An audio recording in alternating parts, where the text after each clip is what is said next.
Hey guys, Injured List Podcast, your host Brian Scott. Welcome to a special Super Bowl edition. I wasn't even going to do a show this this Super Bowl because the Seahawks and the Patriots both came into this championship game here with the least amount of injuries during the regular season. So I guess it's no surprise that they are here. I literally had no injuries to update anybody on, ironically enough. So I actually wasn't going to do much of anything. And then Deb Whitkus, amazing host of the Blonde Blitz, one of our partners here at That Sports Podcast Network, is actually at the Super Bowl on Media Row doing her thing, which she does amazing. And she had Tard Marcel Durham there doing some correspondence work for him. And he is doing a great Super Bowl give off fundraiser to help raise awareness about a very bad disease called PKAN for short. And we'll get into more about that in just a second. But I want to first bring up Todd. Todd, welcome to the show. Thanks for coming on. How's the Brian, Super Bowl going so far? Brian, first off, we got to go way back, man. Your podcast is about injured list, Yeah, and you're a Giants fan. I know. Can't even imagine your heart is injured. You Yes, must need a heart transplant at this point. yes. I don't even know how you're alive right now. I mean, you must watch Hard Knocks in season and just go pain. Cam Scatterboo's giving Christmas gifts to his linemen. I He know. can't play. Jackson Dart's on IR. It's just like, I mean, you're starting wide receiver. You're not wide receiver one's been injured all season. Oh my gosh, my heart goes out to you, buddy. Yeah, needless to say, most of my updates throughout the weeks have been on my Giants, and not for good news. Oh man, no. Hey, look. I think any NFL team, GM, owner will tell you the same thing. The war of attrition. If you could win that somehow, and I don't know how these two teams do it because they both play aggressive football. I mean, look Mhm. at any game, and you. I mean, the Seahawks have branded themselves that way. The Yeah. Patriots have been playing downhill all season, and so you can't win football games if you don't play reckless like that. And for somehow that they're not injured too, I think it's very telling that they're both in the big dance. Yeah, that's not unusual. The last few years, that's kind of borne out in the literature and some of the statistics. It's basically been proven that the teams that come in to the end of the season healthy usually have the best chance, and usually the two teams that end up vying for the title. Well, also Mike Vrabel, I think he's coaching smart ball right now. Yeah. There was a pool report where he was asked about. Actually, no, he was on a podcast talking about player preparation, and he was taking into account analytics as it relates to football stress load and player management in a way that I had never heard before from a head coach. Mhm. And obviously, I think paramilitary style training is a foundation of NFL football, and that's related to a lot of boomer style coaches where you just have to work hard. But he's doing that in a smart way, obviously, where players can stay healthy all season, and I think that bodes well over 17 game season plus 3 games in the post Yeah. for if you make it to the dance. I mean, that's a lot of football. Yeah, considering where they came from just last year, it's an amazing turnaround. Unbelievable. You asked me about my experience on Super Bowl row. I'll give you two succinct answers. Number one, I asked Kyle Long, what is his definition of a football guy? How would he describe it in his own terms? And he said, somebody who needs football. I almost started crying right in front of him. Uh, on top of that, I saw parents walking around with their kids. I almost started crying in front of them. I mean, I am in football heaven. I don't want to leave. I'm not going. Look, I'm couch surfing. I'm in the lobby. I don't even care. I just want to be around people talking ball. This is just like my happy place. I look. Deb Wickus could tell me to jump for the rest of my life, and I will say how high. I will buy a pogo stick. I'll get a parachute. You name it, because I'm prepping her camera for an interview, and I look up to my left, and there's Lorenzo Neal 2 feet from me, and I Nice. said I had to stop their conversation. I go, look, excuse me, Deb. I just looked up and Lorenzo Neal was right there. Did anyone want to give me a heads up about this? Because I almost like this has just been insane. I interviewed Marcus Allen. I interviewed Warwick Nice. Dunn. I had a chance to talk. Bo Jackson was in our booth next to me. I mean, Awesome. I talked to Michael Vick, Chad Johnson. The list goes on and on. Isaac, do you remember Hard Knocks in season with Arizona Cardinals? Did you watch that? I think so. Yeah, I caught bits and pieces of every season. So they had a guy from I think he was on the Niners if I'm not mistaken.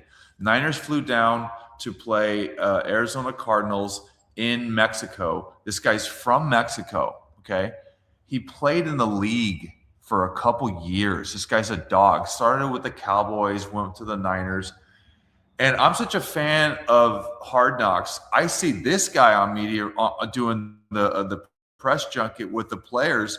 I start interviewing him. I'm like, this guy's a celebrity to me. I'm just losing my mind, Brian. I'm losing my mind around here. I spent some time with Deb at the combine last year in Indy, and it was the I same situation. I was like blown away. Like we're walking past owners and GMs and head coaches, and I'm like, they're like shoulder to shoulder with us. So this is awesome. Look, I'm not trying to toot my own horn here, but I work in Hollywood. I see a lot of celebrities. I'm a stand-up comic by trade. Yeah. I don't. It doesn't. If I see Jim Mora walking down the street, I go. It'd be like One Direction for me. It'd be like some girl in Britain seeing Harry Styles. If I saw a GM of the Buffalo Bills from the 1992 season, I mean, like, I'm a sicko for football. Nice. Well, you are, and as we all are this time of year. Even if you don't watch the regular season, the Super Bowl is a big deal, especially to the casual fans as well. And one of the things I noticed that you guys were doing out there with Deb and the Blonde Blitz is you were bringing some awareness to a rare disease that I actually had never heard of until I saw you doing some stuff on Fox Sports Radio about a give off that you're doing, fundraiser that you're doing. And so I reached out to you, I reached out to Deb, and here we are. And you were able to get a very special guest to join us as well to talk a little bit more about this disease. And then later on, we'll get into what you're doing at the Super Bowl the rest of the weekend here and how you're kind of helping that cause. But I want to bring on Shireen Blackford to talk about PKAN, and I'll let her get into the details about what that is and how it affects people, in particular children. And we'll go from there. So without further ado, here's Shireen.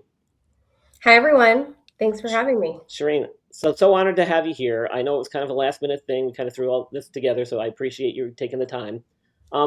Explain to our viewers what PKAN for short, that's just an acronym, what that is, and how you're involved. Yeah, so PKAN stands for pantothymate kinase associated neurodegeneration, and it's an ultra rare genetic condition that affects about 3 in 1 million children around the world. I'm involved because my son was diagnosed with PKAN 2.5 years ago. He's 5 years old now. And the best way that I can describe it is one of probably the most horrific diseases that I've ever come across on earth, not only having lived it, but also when I first learned about it and what the symptoms are. And the best way I think I could explain it to viewers would be it's like Parkinson's and ALS combined, but for babies. And for those that are affected by it, especially children like my son, it comes on very aggressive. He has the classic form. And so it's not if he's going to be in a wheelchair, it's when. It's not if he's going to be on a G-tube, it's when. And most children don't live beyond the age of 10. There's currently no treatment and there is no cure. It's only palliative care. And I'm an attorney by trade. And when I first found out about this, I mean, you can see photos of Loic, and up until 3 months ago, he was like your average child. He was running, he was playing, he was throwing balls, he was, your normal 4-year-old. And within the last 3 months, we've gone from that to he's lost all of his abilities. He can no longer walk, he can no longer sit.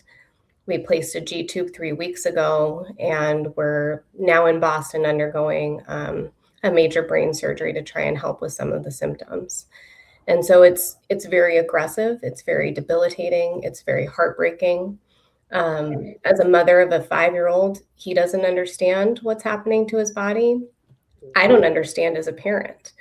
And it's been devastating. And so one of the things that we did is I started a foundation. It's called Loving Loic Foundation. I did that maybe a month after we received his diagnosis 2 years ago. And I spent that summer writing letters to research teams to try and find someone that could develop a gene therapy or any type of treatment that could stop this from ever happening to anyone again.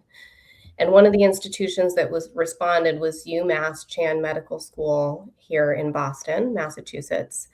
And they've done a number of gene therapies in rare diseases successfully. And they said that they were willing to help, but to do it, they didn't know anything about PKAN. And so there's another institution in our country that has the research team that's been researching PKAN and who discovered the gene about 30 years ago, and that's Oregon Health Sciences University. They had the knockout mouse, they had the natural history study, they had the foundation that we needed to put together the project and to do it quickly. We were able to bring those institutions together, and they are developing that gene therapy.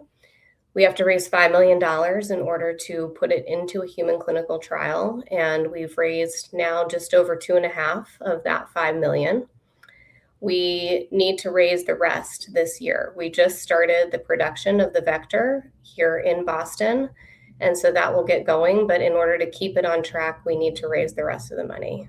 And this is the one gene therapy. I don't know if you've ever seen anything about it or kind of watched what it can do, but it's the closest thing that I can describe to magic. You know, you go in and you very carefully replace the bad gene and you put it in there, and that's a permanent treatment and a cure.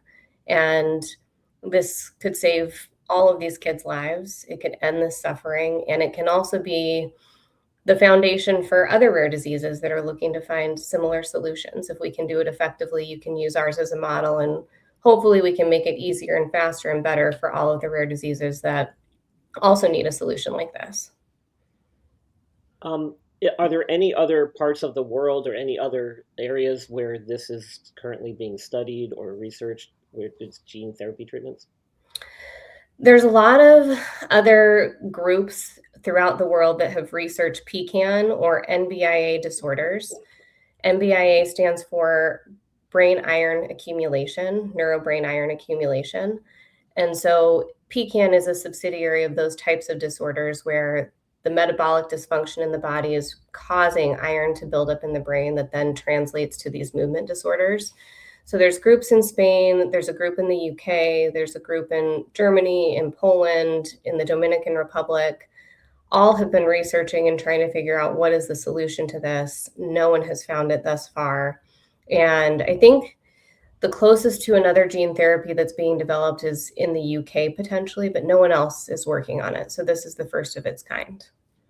Amazing. You raised a point there that I think is really important, is that PKAN is kind of a subsidiary of some other type of neurodegenerative diseases. So it's not kind of a standalone thing. There are other diseases that cause similar symptoms, similar processes that are involved. At what point did you realize Loic was struggling or not behaving normally that led to your diagnosis? Because this is something that can only be diagnosed when looking at a genetic test, correct? Correct. There are times when with a specific weighted, like a T2 weighted MRI, you might be able to see that iron accumulation in the brain that would lead you to that diagnosis. But the best way to find it is through a genetic test. We started looking into what was going on with Loic when he was around a year old. It wasn't anything major. He was doing all of this, the things most babies do. He was sitting up, he was rolling over, he looked normal, he was very engaging. He's a very outgoing and happy child. But the things he wasn't doing is he wasn't starting to talk. He wasn't really pulling himself up on furniture and starting to walk on the same timeline that our daughter had. And so we started to kind of investigate, well, why is this? We put him into therapies, speech therapy, OT, PT. We ran him through what I called the bad genetic test, thinking we had ruled all of the major things out. And he was diagnosed actually with apraxia, which we were told, just keep him in the therapies and he's going to catch up with all of his peers eventually. And we had a geneticist in Montana that reached out and said, that feels like a cop-out diagnosis. If you are willing to look into it further, would you be interested in doing exome testing with you and your husband? And we can compare his entire genome with yours and see what this could potentially be. And in my mind, I was thinking, great, this will help give us just some better solutions to figure out, what supplements he might need or what else we could do. It wasn't going to be anything that was devastating. And little did I know I was patently wrong in that assumption.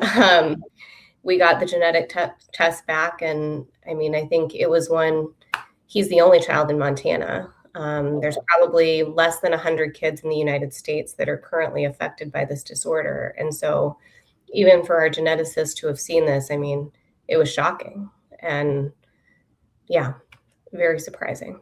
Yeah, I could imagine from a medical standpoint, this is probably one of the things you might kind of skim across in textbooks. Maybe you had somebody mention it at a lecture, or it was one of those kind of subtopics in a lecture. But I find it probably hard to believe that anybody really comes across it in their career at all, Right. except maybe this one rare time.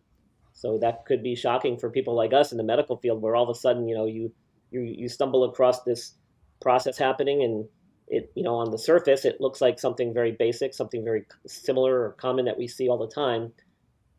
It's weird because I know a lot of providers will sometimes kind of just in the back of their mind, something just doesn't feel right. They don't know what it is, but it's something about the presentation or the description or the patient themselves who kind of sends a little trigger in the back of their brain and says, this doesn't look like your standard run of the mill apraxia or whatever it may be. And so kudos to that provider for suggesting the genome testing and everything, because without that, you never would have known, correct? Right. And I would say I struggled initially. I was very angry to get that news. It was very devastating. As a parent, we experience grief all the time in terms of, you can lose a loved one either suddenly or from old age or whatever that might be. But this is a different sort of grief where you're anticipating your child's death and also the suffering that you're told is going to come along with it. I mean, PKAN in particular is extremely painful. What ultimately results as the body starts to degenerate is he gets severe dystonia. And so it's these very painful muscle contractions that can break bones. It's devastating. And so to be able to get this news and to process it, I mean, I think I spent maybe a month just crying and being sad. And then from then on, I think my coping mechanism is I have to figure out what we do to stop it. And the one thing I will say as an advocate of genetic testing is I'm so glad that we knew. And because we knew and we knew when we did, we were able to do something about it. And as scary as it might be to find those answers, ultimately, I think I would rather have that knowledge so that I can do something to try and accommodate and stop it, make them as comfortable as possible. So it sounds like with that, you've moved at lightning speed, getting this foundation set up and starting fundraisers and working toward your goal of that $5 million ultimately. Todd, how did you end up working and partnering with Shireen? Yeah, it is part of that lightning speed. Shireen will not be boastful about this, but football community refers to people as that person's a dog. Shireen's a dog. She's got that dog in her, and it's very obvious to anyone who's ever met her. I know her through a personal friend of mine, and she brought me to a golf tournament where I met her son. And if you meet her son and you meet Shireen, there's no way you can't get on board. She has half of Montana, probably 67% or more of Montana on her, having her back. She personally and through her friends has raised $2.5 million. I don't know any other person who could do that, and that's on account of who she is as a person. And listen, I'm a bit guy. I'm a comedian. I had a joke with Shireen and the family. I was like, we're going to go to this golf tournament. I'm going to bring a bunch of cigars. How many does Loic want to smoke while I'm there? That was my big bit. And I had this bag, and I wanted to have a photo with Loic, and Shireen's getting ready to take it. And then Loic grabs the bag and he turns to the camera and he starts laughing. I go, sign me up. I go, whatever you want me to do. This kid gets my joke. I'll do whatever. So when Deb allowed me to go off, run off leash and run around Radio Row and try to talk about PKAN, I'm like, yeah, you're absolutely right. I will. I mean, this is what, like, these people would be stupid, and it would actually be them not doing their job if they don't listen to this as a story.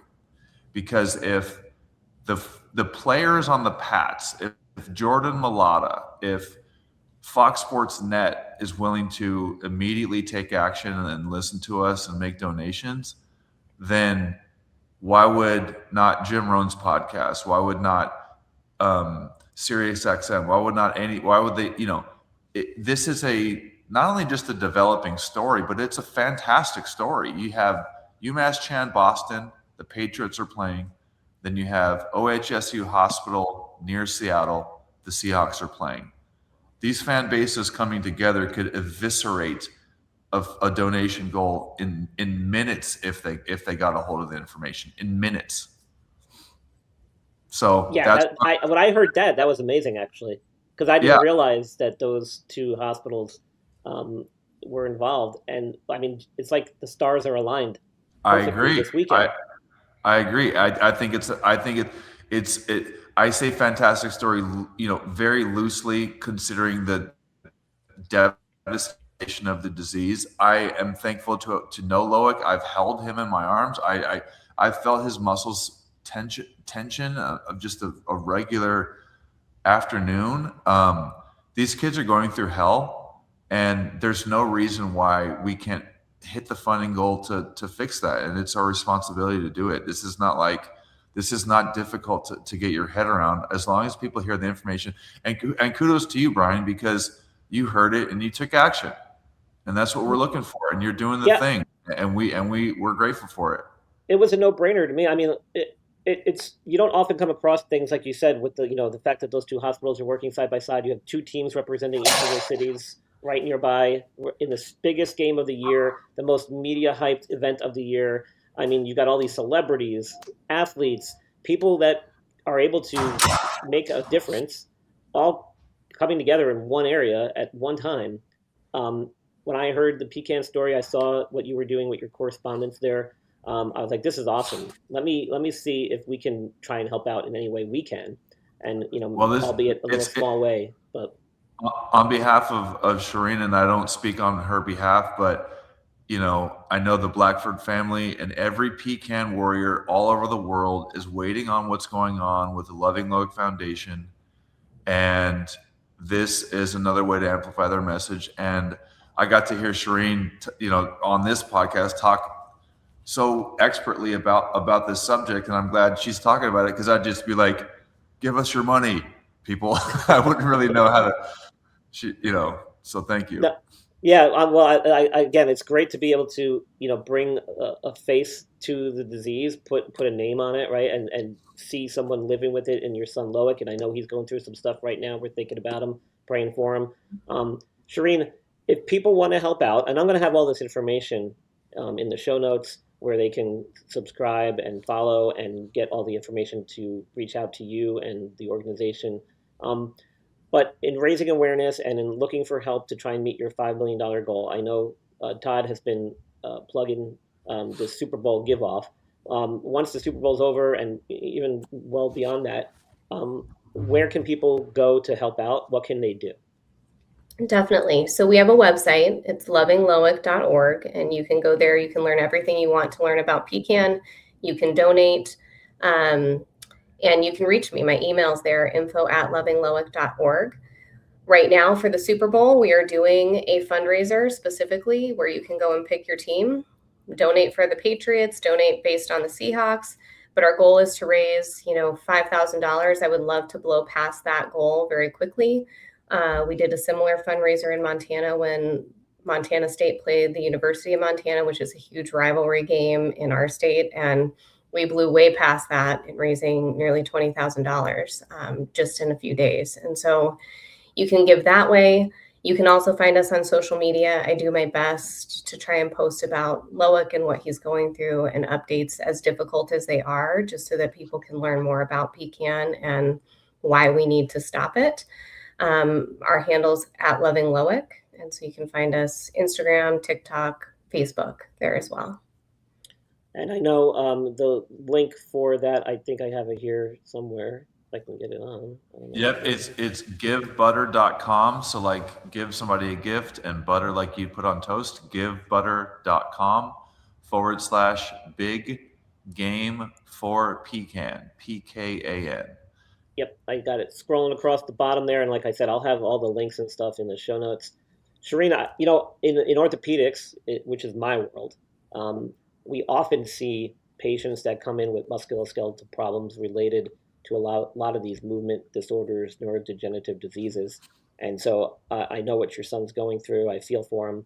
Um, if there's one kind of overall message that you want our listeners to take home about this disease and its effect on people, not just your son as the patient, but also the family members and loved ones, what would it be? What would be the take home message?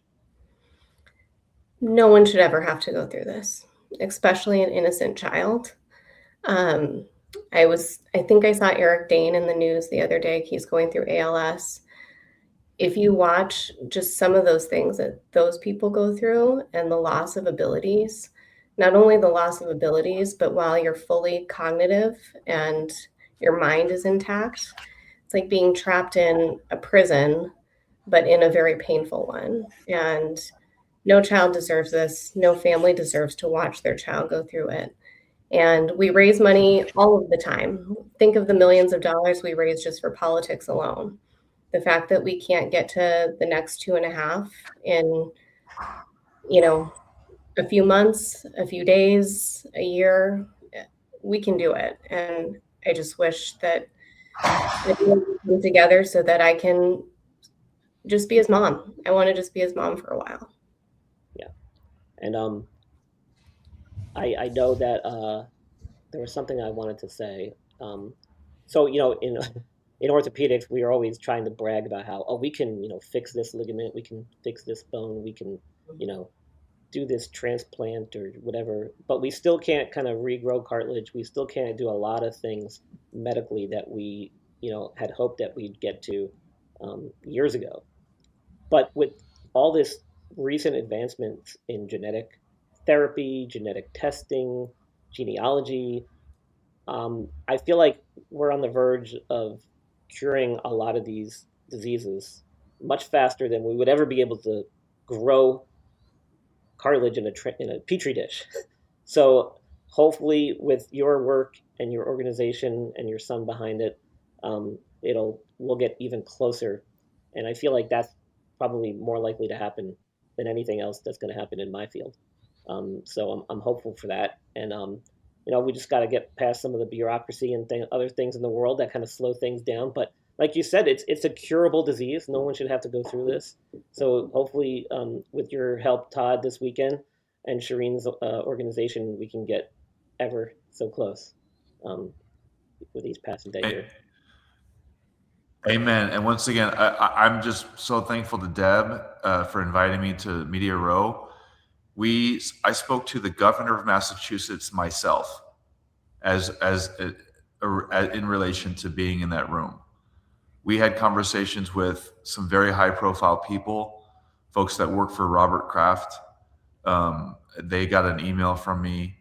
So, I'd say right now for me is number one, donate. And number two, pray that some of these connections that were made, people start responding, because we can get some serious momentum in the next week, if so. You got it. And like I said, I'll have all the information in the show notes, everybody, with links and everything. So please help any way you can. I want to end on a good note, on a happy note. Let's get some Super Bowl predictions. Shireen, who do you think is going to pull out the game? Well, I've always been, even before being temporarily rehomed in Boston, a Patriots fan. So I got to go with the Pats. I was going to say, you better be careful what you say right now, because you are in the home territory there. So, Todd, how about you? I also have to go with the Pats. Tay Mapu is a linebacker. He donated. He texted me. I couldn't believe it. He texted me yesterday, asking it, reminding me Loic's name so he can pray for him. This guy gets done with team meetings and sends me a text about Loic. I go. I'm rooting for the Pats. Was he one of the he was the guy he was in the running for NFL Walter Payton Man of the Year? I don't think he was. He's a third year out of Sacramento State, but Okay. great player. He picked six, Pat Yeah. Mahomes in the regular season. Great kid. Grew up and played ball in my hometown, Nice. and I discovered that as we were talking. He and I talked for 15 minutes. We were just chopping it up. So I'm rooting for him. Also, my cousin Tawi Walker is a running back that just got done playing ball at Cincinnati. He's going into the draft, and he's childhood friends with Ramondre Stevenson. Nice. So, I'm going for the Pats. I'm rooting for the Pats this weekend. Okay. I usually remain very neutral on this stuff, but I do too. May, I just like watching good ball. I do. Yeah. But between those two personal connections, and hey, let's go Pats. Well, aside from my Giants fandom and being the injury guy, I try to stay pretty neutral. Yeah. But New York's my hometown, but now I currently reside in North Carolina. In fact, I live in Huntersville, which is the town that Drake May and his family are from. Oh, so there you go. I guess maybe I have to go with the Patriots in that sense. So there you go. 3-0 for the Patriots on the injured panel. It's true. It's true. I watched the press conference. I was front row in the Thursday pool presser, and Drake may answer my question about PKAN, and just watching his face react to certain questions regarding Mike Vrabel's coaching style and how Mike Vrabel asks his team to treat the staff at the Patriots, I was like, oh man, I just got to get in that room and see what that's like, because it's, in my opinion, football the way it's supposed to be coached and played. And I'm looking forward to seeing how it all plays out this in a couple of hours. Wow. Yeah, it's before you know it'll be here. Kickoff will be right around the corner here. But it's been an amazing episode, guys. Thank you so much for joining me. Shireen, I appreciate you taking the time all the way up there in Boston with your son. I know you guys are going through some stuff. So like I said before, we're thinking about you guys and praying for you. So I appreciate you taking the effort and to jump on here with us. Todd, keep doing your thing with your correspondence work. It's been a lot of fun checking in with you and Deb over there at the Blonde Blitz at the Super Bowl live. So I look forward to some more content. Hopefully you guys will be putting out today maybe, and we'll be following along. Thank you, Brian. It means a lot that you had us on here today. I really appreciate it. God bless you. Thank you. Thank you very much. You're welcome. Guys, this is the Injured List Podcast.